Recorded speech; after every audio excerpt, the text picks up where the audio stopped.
Your liver is dying quietly, and you almost certainly do not know it. Not dramatically, not with pain, not with any warning your body is sending loudly enough for you to hear. Just a slow, silent accumulation of fat inside the one organ responsible for filtering every toxin in your blood, regulating every hormone in your body, and producing the bile that makes digestion possible. And while that accumulation builds quietly, invisibly, over months and years, you feel fine. You go to work, you sleep, you eat. You live your life with absolutely no idea that the organ doing more jobs simultaneously than any other in your body is drowning in fat and struggling to keep up.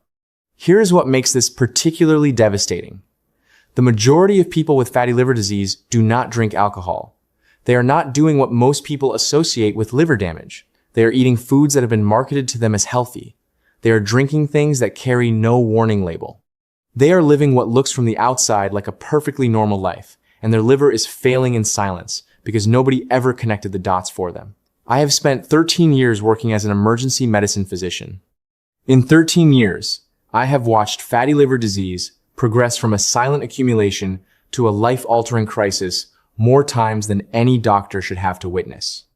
I have sat with patients in their 50s and 60s who had no idea their liver was compromised until it stopped compensating, until the jaundice appeared, until the abdominal swelling began, until the blood results came back, showing a liver that had been silently failing for years while they were told their routine checkups were fine. What I want to tell every single one of those patients, what I want to tell you right now, is that fatty liver is not a life sentence. It is one of the most reversible conditions in medicine when caught and addressed correctly. The liver is the only solid organ in the human body with the capacity to regenerate itself. Given the right conditions, it does not just stop deteriorating, it heals. And the timeline for that healing, when the right changes are made with genuine consistency, is weeks to months, not years, not decades, weeks. My name is Dr. Miles, and this video exists because the gap between what patients are told about fatty liver and what the science actually shows is costing people their health and their lives. Today we are closing that gap completely. Before we go any further, I want you to answer something in the comments below right now. Have you been diagnosed with fatty liver disease, or do you suspect you might have it based on what you are about to hear? Tell me below. I read every single comment, and your answer shapes exactly what this channel covers next. And if you are not subscribed yet, do that right now. Hit subscribe and turn on every notification. Every week, I release clinical information that most people never hear until a crisis forces the conversation. Stay with me through this entire video, because the third intervention I am going to share is the one that produces the fastest measurable change in liver fat of anything on this list. Most people have never heard it framed this way by a doctor, ever. James was 52 years old when he came to see me, following a routine blood test his GP had ordered as part of a general health check. His liver enzymes, specifically his ALT and AST, were elevated. His GP had arranged an abdominal ultrasound. The report came back with 2 words that had been sitting in James's chest like a stone for 3 weeks before he found his way to my office. Fatty liver. James did not drink alcohol. He had not drunk alcohol in over a decade. He exercised 3 times a week, genuinely, not casually. He considered himself a healthy eater. He could not understand how this was possible. He sat across from me with the ultrasound report in his hand and asked me a question I have heard in different forms from dozens of patients in the same situation. He said, "Dr. Miles, I do not drink. I exercise. I try to eat well. How does someone like me end up with a fatty liver?" When I went through James's daily diet in detail, the answer became clear within 15 minutes. He started every morning with a large glass of orange juice, fresh squeezed, considered by everyone around him to be the picture of health. He ate low-fat flavored yogurt most days because the label said reduced fat. He had a handful of dried fruit as his afternoon snack because fruit is healthy. He used a popular seed oil blend for all his cooking because it was marketed as heart healthy. And 3 or 4 times a week, he had what he described as a treat, a smoothie from a local health cafe packed with fruit, honey, and fruit juice. Every single one of those choices was delivering fructose, the specific form of sugar that the liver processes differently from every other sugar in the body, and that, in excess, is converted directly into liver fat. Not slowly, rapidly, meal by meal, drink by drink, snack by snack. James had been feeding his liver fat while genuinely believing he was being healthy. We made specific, targeted changes. No dramatic overhaul, no starvation. Targeted interventions based on what the science actually shows about liver fat reversal. 10 weeks later, James's follow-up blood test showed his ALT had returned to normal range. His AST was trending down strongly. His repeat ultrasound at 6 months showed a liver that his radiologist described as significantly improved. He sent me a message the day he got those results. It said simply, "I wish someone had told me this years ago." That message is why I make these videos. Now let me tell you what we changed. The mechanism why fat accumulates in the liver. Before the interventions, the mechanism. Because once you understand exactly how fat gets into the liver, you will understand precisely why each intervention works. Your liver has one job it was never designed to handle at modern volumes: processing fructose. Glucose, the sugar in bread, rice, potatoes, is metabolized by every cell in the body. Every muscle, every organ takes a share. The liver handles only a small portion, but fructose is different. Fructose can only be processed by the liver. Every gram of fructose you consume goes directly there and nowhere else. Think of your liver as a recycling facility. It was built to handle a manageable daily volume of fructose, the amount found naturally in 2 or 3 pieces of whole fruit. At that volume, it processes efficiently, converting fructose into usable energy with no accumulation. But when the volume exceeds what the facility can process, when fructose arrives from fruit juice, from added sugars, from high fructose corn syrup, from sweetened drinks, from dried fruit, from flavored yogurts, the facility becomes overwhelmed. And when a recycling facility is overwhelmed, it stops processing and starts stockpiling. That stockpile is liver fat. Once liver fat begins accumulating, it creates its own problem. Fat in the liver drives insulin resistance locally, making the liver less responsive to insulin signals. That resistance triggers the liver to produce more glucose, which raises blood sugar, which drives more insulin production, which drives more fat storage. A self-reinforcing cycle that tightens with every passing month if nothing interrupts it. The interventions I am about to share each target a specific point in that cycle. Together, they create the conditions for the liver to do what it is uniquely capable of doing: healing itself. Intervention number 1. Eliminate liquid fructose completely and immediately. This is the single most impactful change James made, and the results showed up in his blood tests faster than anything else we did. Fruit juice, including fresh squeezed, delivers fructose to the liver at a rate it was never designed to handle. A single glass of orange juice contains the fructose of 4 or 5 oranges, with none of the fiber that would slow its absorption in whole fruit form. That fiber is everything. Fiber transforms fructose from a flood into a trickle. Remove the fiber as juicing does, and you turn a manageable input into an overwhelming one. Sweetened drinks, energy drinks, flavored waters with added sugar, smoothies built around fruit juice and honey, all of these deliver liquid fructose that reaches the liver within minutes of consumption, with nothing to slow the rate of arrival. Eliminate them completely. Not reduce, eliminate. Water, plain sparkling water, unsweetened herbal tea, black coffee, in moderation. For the period of active liver healing, which is the weeks to months window, where the liver is genuinely regenerating liquid fructose in any form, is working directly against the biology you are trying to support. James eliminated his morning orange juice on day 1. Within 2 weeks, his mid-morning energy crash, which he had experienced so consistently, he considered it normal, had disappeared entirely. Because the insulin spike and subsequent crash that his daily juice had been causing every single morning was gone. Intervention number 2. Restructure your relationship with fructose from food. Eliminating liquid fructose removes the primary flood. The second intervention manages what remains. Whole fruit is not the enemy. The fiber in whole fruit, particularly in berries, apples, and pears, fundamentally changes how the liver receives the fructose. Eat the whole fruit. Never juice it, never dry it, never blend it into a fructose-concentrated smoothie.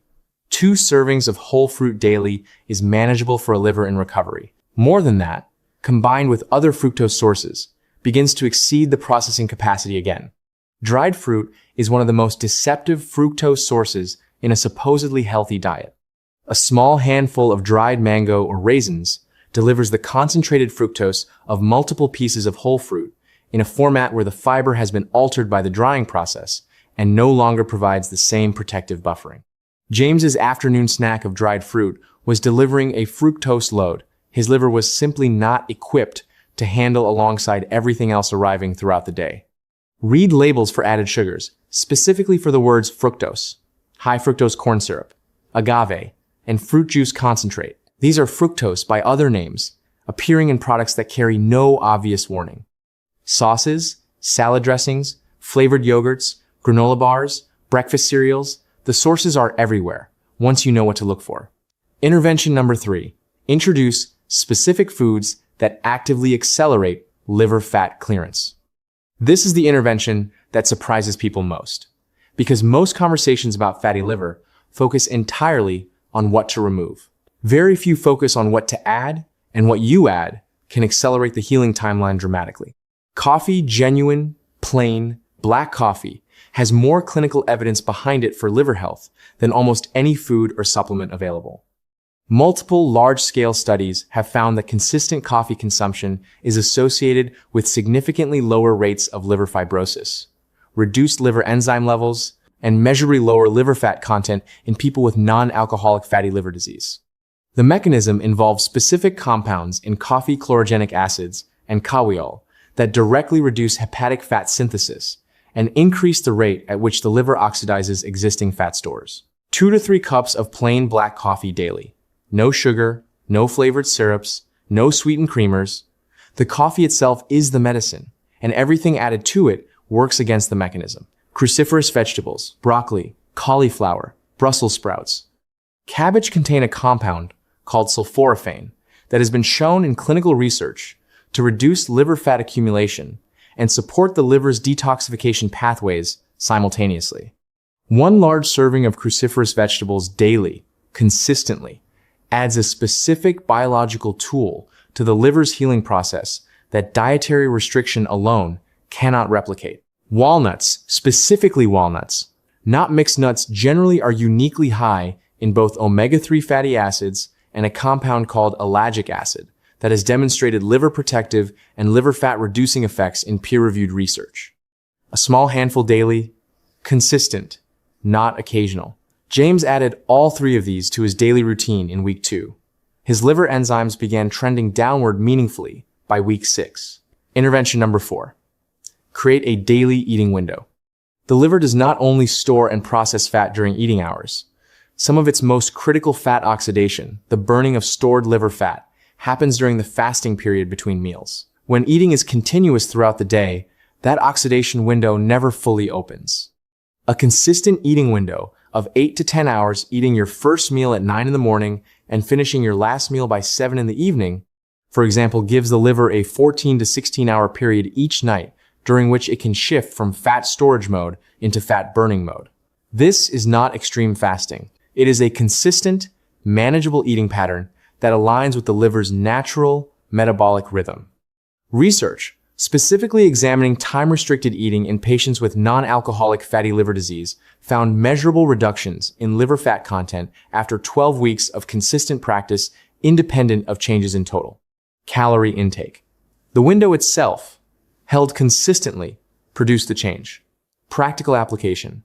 Decide on your eating window and hold it 7 days a week. Consistency is the mechanism. An eating window observed 5 days out of 7 produces significantly less benefit than one held every day. Your liver does not take weekends off, and neither should this intervention. Intervention number 5. Walk after every meal. Exercise and fatty liver have a relationship that most people understand incorrectly. They assume intense exercise is what moves liver fat: long runs, gym sessions, high-intensity training. The research tells a more nuanced and more accessible story. Post-meal walking, specifically 10 to 15 minutes of gentle walking after each main meal, has been shown to reduce the post-meal glucose and insulin spike that drives hepatic fat synthesis. Every time blood glucose rises sharply after a meal, insulin rises with it. Elevated insulin signals the liver to synthesize and store fat.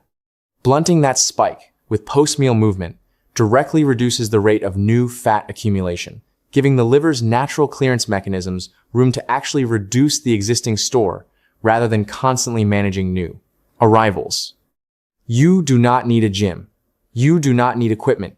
You need 10 minutes after breakfast, 10 minutes after lunch, 10 minutes after dinner. 30 minutes of walking distributed across the day in this specific pattern produces liver benefits that a single 30-minute session in isolation does not replicate, because the timing relative to meals is the mechanism, not the intensity. James began post-meal walking in week 1. He described it as the easiest change he made, and based on his blood results, one of the most impactful. Your complete plan starting today. Today, eliminate every source of liquid fructose from your kitchen. Juice, sweetened drinks, fruit-based smoothies, gone. This week, 2 to 3 cups of plain black coffee daily, 1 large serving of cruciferous vegetables, a small handful of walnuts, post-meal walking after every main meal. This month, consistent 8 to 10 hour eating window every single day. Whole fruit, only 2 servings maximum. Label reading on everything packaged for hidden fructose sources. These 5 interventions work as a system. Each one targets a different point in the fat accumulation cycle. Together, they create the biological conditions for the liver to do what it is built to do: clear the fat, regenerate the tissue, and restore function that most people were told was simply going to keep declining.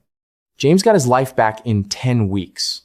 Not because he found a miracle, because he finally understood the mechanism and addressed it directly instead of guessing. Your liver is not broken. It has been overwhelming. Remove the overwhelm, add the support, give it the window to work, and then watch what the most regenerative organ in your body does when you finally give it the conditions it needs. Subscribe to this channel right now if this gives you something real today. Share this with someone who has been diagnosed with fatty liver and told there is nothing specific they can do beyond losing weight generally. There is specific, targeted, evidence-based action available to them, and now they know exactly what it is. Tell me in the comments, did you know that fruit juice was doing this to your liver? And are you going to make the change today? I read every single comment. I am Dr. Miles. 13 years in emergency medicine taught me what the end of this story looks like. This video is about making sure you never have to live it. Your liver has been waiting for this information. Now give it what it needs to heal. I'll see you in the next one.